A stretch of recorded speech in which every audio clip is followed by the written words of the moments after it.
Hi Finale fans, Caleb here again with another tutorial for you. Today we're going to be talking about the basics, getting into Finale from the beginning.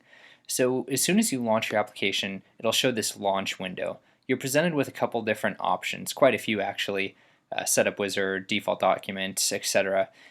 So just to really quickly go over each of these, setup wizard, you can create your own document. Default document brings you to a one stave document.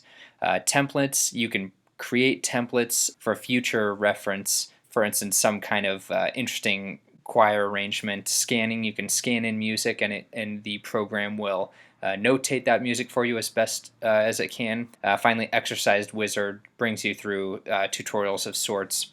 You can open existing projects over here as well as import XMLs. So for instance, if you're working back and forth with Logic and Finale, you can import the data from Logic. We're just going to go with the setup wizard right now. You'll see we have these ensembles that we can choose from: brass quintet, brass choir, jazz band, so on and so forth. And you can create your own ensemble to access later.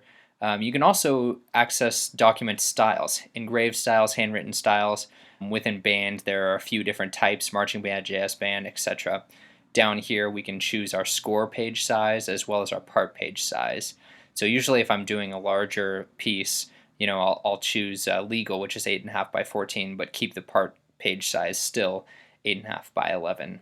So we'll just say that we're going to do something for jazz band, and we'll just keep 8.5 by 11, and I will say landscape for the score. Yep, it already pre-populated, and portrait for the part size. So next, we'll get to choose our instruments. Just for the sake of time, we'll just throw a piano on there and say next. Here we do the title, all these sorts of identifying features about the piece, lyricist, arranger. We can choose the time signature, the key.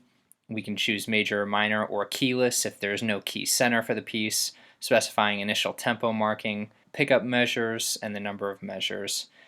So once we do that, we just click finish and it populates our manuscript for us. Hope that helps get you going. If you have any other questions about Finale or want to see any other tutorials, let me know and I'll make that happen.